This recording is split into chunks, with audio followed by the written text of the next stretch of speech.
When we think of prehistoric South America's top predators, we usually think of the forest-rocking terror birds and the mammalian sparsacidons.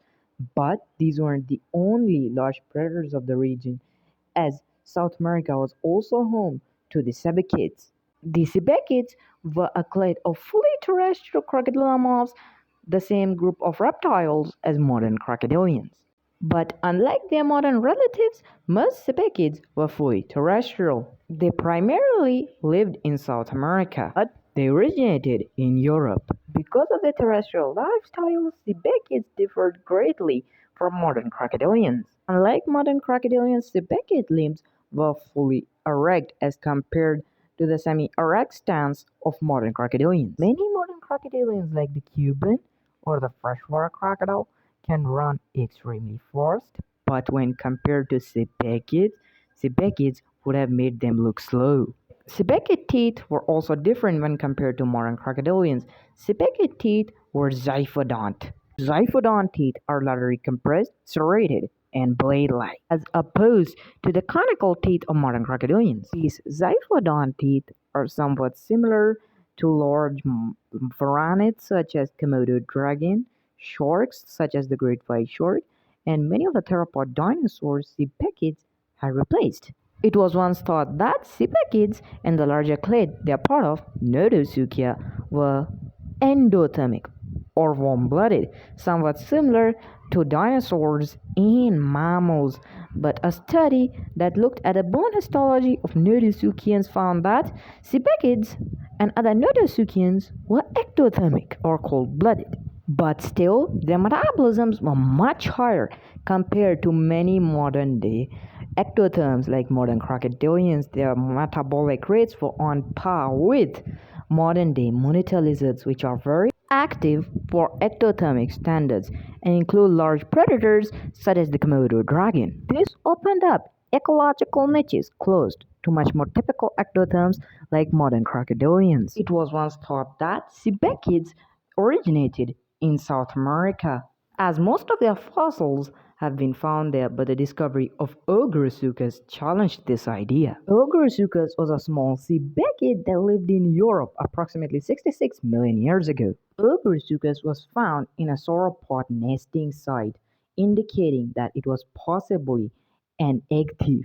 Ogrosuchus was definitely not the largest predator of its ecosystem, as it lived alongside large theropods. Ogrosuchus was small, somewhat similar to other Notosuchians of the Mesozoic era, but the family it belonged to, Sebeikosuchia, were generally large. Some, such as the Barosuchids, occupied niches of medium-sized predators in South America. But one member of this family, Rosenandron gorbin, could reach 6 meters and a weight well over 1,000 kilograms. But after the extinction of the non-avian dinosaurs, sebecids started to grow massive. Just as little as 500,000 years after the KPG mass extinctions, sebecids already doubled in size in the form of Zolmosuchus. Ogrosuchus was 2 meters in length with a mass of 20 kilograms, while it then made it a flat-out giant, but still it was double the size of Ogrosuchus. Zolmosuchus lived in Bolivia, and it was the largest predator of its ecosystem. During the Eocene epoch, that's when this family of crocodylomorphs started to grow truly massive in the form of sebecids. Sebecids was a sebecid that had a total length of 3 meters with a mass of around 100 kilograms. It was the largest predator of its ecosystem, but still it faced competition from forest-rocking theropods and the mammalian sparsacidons. Sebecid was a very successful species. It lived from Eocene to the Middle Miocene. But during the Middle Eocene, that's when this group of crocodylomorphs started to grow absolutely gargantuan as their main food source. Mammals also started to grow large. The Middle Eocene species Bristysuchus could reach 4 meters with a mass of 400 kilograms. Even it will pale in comparison to the truly enormous Barynosuchus. Barynosuchus was a giant. It could reach lengths up to 6 meters or more with a weight between 1,600 to 1,700 kilograms, making it possibly the largest known sebecid and also possibly the largest Cenozoic terrestrial land predator. Its skull alone was a meter in length, as large as the skull of the tyrannosaurid Daspletosaurus. Even in their original home continent, Europe, sebecids did reach large sizes. One of the earliest sebecids in Europe was Iberosaucus. It was around 1.5 meters in length. It lived during the Eocene epoch and was the largest predator of its ecosystem, capable of hunting any of the large mammalian herbivores in its environment. The later Middle Eocene genus Burgiosuchus was even larger. It could reach 4 meters with a mass estimated to be around 400 kilograms. And it was also the apex predator of its region, but even it was absolutely dwarfed by the largest European sebecid, Dentaneosuchus. Dentaneosuchus could reach lengths anywhere from 5 to 6 meters with a mass estimated to be well over 1,000 kilograms.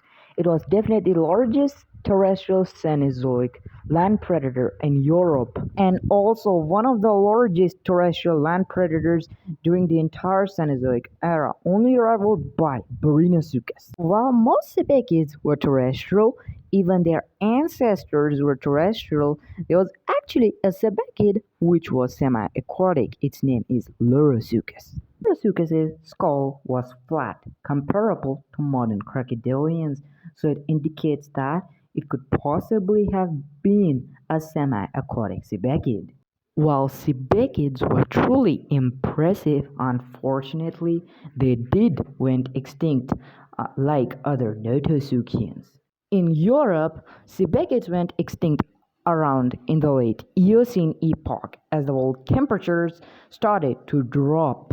But in South America, they will last much, much longer. The youngest known sebecids lived during the Miocene epoch, approximately 12 million years ago. The youngest of these sebecids include Berinosuchus and Sebecas. They went extinct due to a much more gradual and local event.